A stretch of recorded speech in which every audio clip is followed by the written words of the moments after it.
सरपंची की तरह चुनाव लड़ूंगा। मैं सुबह 4 बजे उठता हूँ, कई साथी मुझे आधा घंटे इंतजार करवाते हैं और मैं अकेला जाता हूँ बिना घर में, बिना ड्राइवर। और फिर मैं जब गेट पे खड़ा रहूँ 4 बजे तो ना तो फोन उठाते हैं और ना गेट खोलते हैं।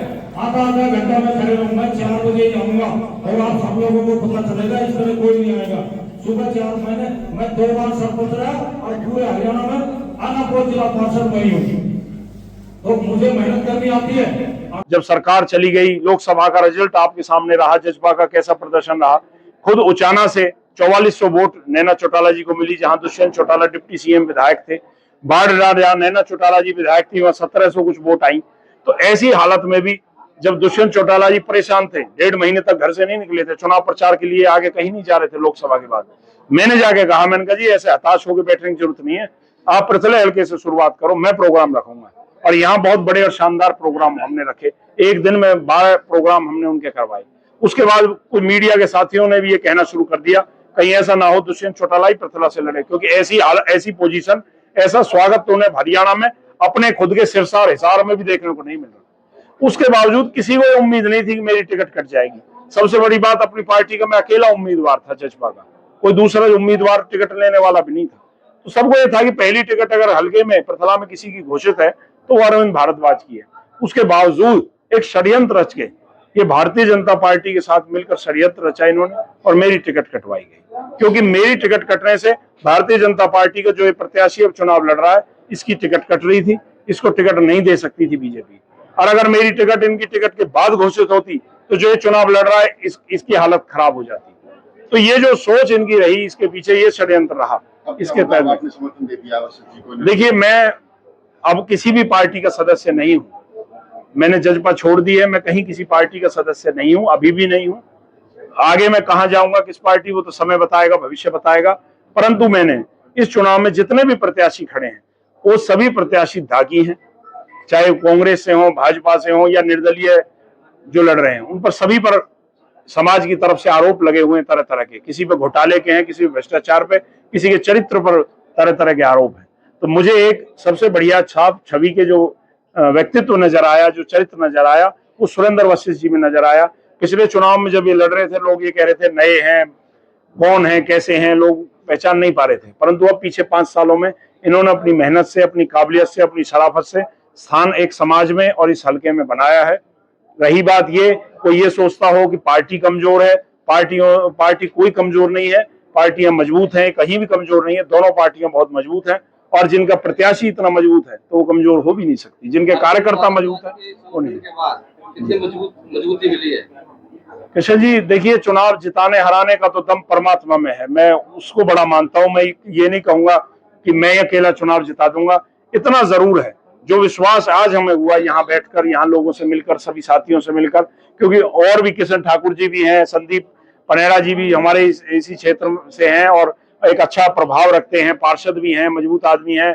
हमारे नाम कुमार सरपंच जी पीछे खड़े हैं, फिलहाल सरपंच है नरियाले के, हेतलाल सरपंच जी हैं डाड़ोता से, और भी दर्जनों ऐसे मौजूद, कर्नल सरपंच है जलाके से, बघोला से भी बहुत मौजूद सरदारी यहाँ है, कटेसरा की मौजूद सरदारी है, मांदकौल से है, तमाम गांव, हीरापुर से है, मोहना से है, तमाम गांवों की जो सरदारी है, उनका जो जोश और जो जुनून देखकर एक बूस्ट वाली बात थी, एक पंप करने वाली बात थी। वो जरूर आज हम सब ने मिलकर जो एक तालमेल एक ऐसा बनाया है, एक गठबंधन एक हमने अपने आप एक ऐसा बनाया है जिससे चुनाव अपने आप उठेगा।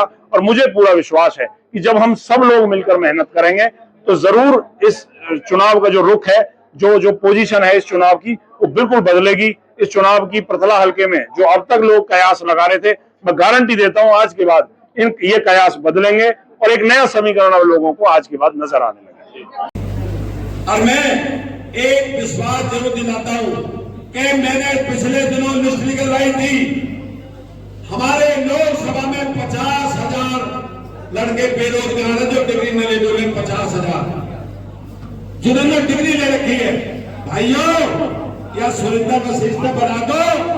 अरे भाई देखो, बात सुन लो, सारी जिला विधानसभा में एक जो भी ना लगाएगा, हमें पैसा तो चाहिए ना इनसे, फैक्ट्री मालिकों से। इनके बदले में हम सड़क देंगे, पानी देंगे, बिजली देंगे, मगर हमारे बच्चे जैसे जिस लायक है, अगर नहीं लगाए ना तो जेसीबी तक के गेट के आगे खुलवा दूंगा।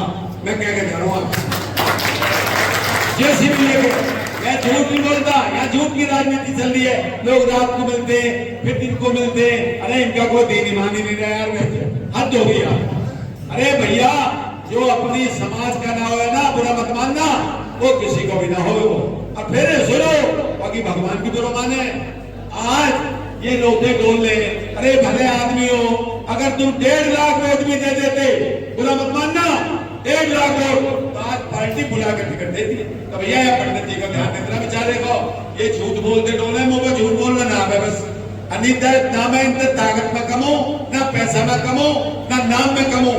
1 लाख आज मेरे को भाई नाम जानते हैं लोग, 1 लाख। और मैंने विकास करा है पिछले 40 साल से लोगों के बीच में। ये सारी प्रेस बैठी है, एक भी प्रेस वाला भाई 1 रुपए का त्याग बता दे 40 साल में, मैं गर्दन काट के ही दे जाऊंगा। प्रेस वाले मेरे भाई खड़े। सरपंच की तरह चुनाव लड़ूंगा। मैं सुबह 4 बजे उठता हूँ, कई साथी मुझे आधा घंटे इंतजार करवाते हैं और मैं अकेला जाता हूँ बिना घर में, बिना ड्राइवर। और फिर मैं जब गेट पे खड़ा रहूँ 4 बजे, तो ना तो फोन उठाते हैं और ना गेट खोलते हैं। आधा घंटा में खड़े रहूंगा, 4 बजे ही आऊंगा और आप सब लोगों को पता चलेगा, इस तरह कोई नहीं आएगा। सुबह 4 महीने मैं 2 बार सरपंच रहा और पूरे हरियाणा में आनापुर जिला पार्षद वही हूँ। तो मुझे मेहनत करनी आती है, अकेला चलूंगा। आपकी एक साथी से मैं रूबरू होगा, एक साथी से मेरी जानकारी जान पहचान सीधे परिचय होगा। आपने ऐसा एमएलए नहीं देखा होगा पहले कभी। आपके साथ मैं जब पिछले 19 के चुनाव में आया, तो मुझे आप लोगों ने लाल प्यार नहीं दिया कि आप लोगों ने दुखा रखा था। आप लोगों को किसी ऐसे साथी ने, मैं जहां गया मुझे ये कहने को मिला, भाई आपका हम कैसे विश्वास करें, भाई आप फलाने की तरह बहुजन समाज पार्टी का एक साथी आप लोगों ने चुना, वो अगले दिन झंडी डंडी उखाड़ के रास्ते में कई बाथरूम पेशाब करने के बहाने खड़ा हुआ और अपनी झंडी से और गाड़ी से झंडी उखाड़ के और झाड़ियों में फेंक के और मैं दिल्ली की तरफ रवाना हो गया। साथियों, तो आप लोगों का दुख दर्द भी वाजिब था। मेरे को हर जगह एक बात कहने को सुनने को मिली कि वो उसकी तरह, मैंने खूब कही कि भाई मैं उसकी तरह नहीं करूंगा, लेकिन फिर भी आपको दुख दर्द इतना बड़ा था। आपने बहुजन समाज पार्टी को भी सजा दी और निर्दोष सुरेंद्र वशिष्ठ को भी सजा दी। अगर निर्दोष को एक बार भी सजा भुगतने कोई बहुत बड़ी है, 2 बार ना भुगती जाएगी। साथियों, फिर तुम मुझे कोई नैनपाल रावत की तरह फिर मुझे तुम मेरे से वो हौसले भी नहीं होंगे। उनको तो दीपावली मनाने की बात है, वो मेरे से नहीं होगी। मैं तो सीधे तौर पर आपसे हाथ जोड़ के अपील कर लूंगा। तो उन्होंने दीपावली मनाने, तुमने 1 दिन की दीपावली मनाने का टाइम दिया था, और जो साथी साल में 365 दिन दीपावली मनाओ। अरे दीपावली हम घर में 1 दिन मनाते हैं साल में, उसी में दिवाली निकल जाए, निकलता ही नहीं, पैसे खर्च हो जाए। तो जो साल में 365 दिन दीपावली मनाते हैं, ऐसे लोगों को आपने वोट दिया। अभी आप मेरे से अच्छी तरह वाकिफ नहीं हो। जिस दिन अवसर मिला, कोई भी प्रतिभा अवसर का इंतजार करती है। अगर अवसर मिला तो फिजा बदल के रख दूंगा पटना विधानसभा की। और इन लोगों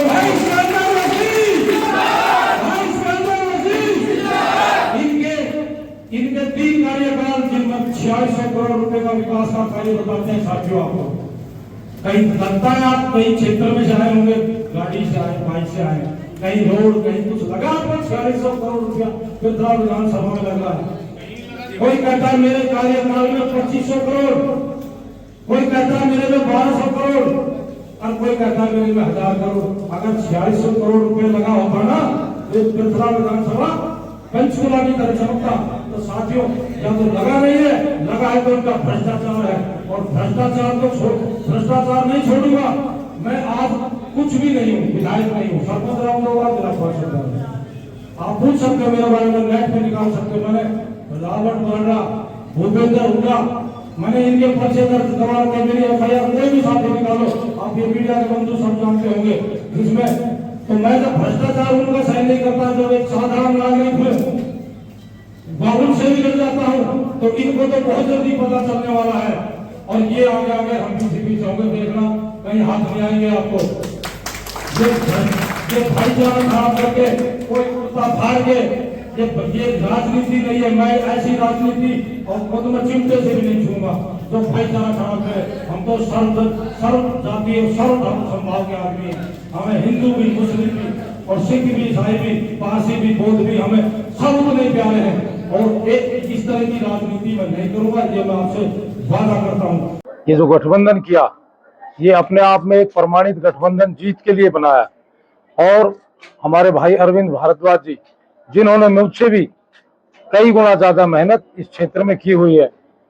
कई बार आदमी को अपॉर्चुनिटी नहीं मिलती है, लेकिन प्रतिभा होती है। ये अपने आप में एक ऐसी प्रतिभा है। पिरथला विधानसभा क्षेत्र में इनके मुकाबले की मेहनत किसी साथी ने नहीं की हुई है। सच्चाई है, अगर ये यहाँ से लड़ते तो अच्छे अच्छे के दांत खट्टे होते।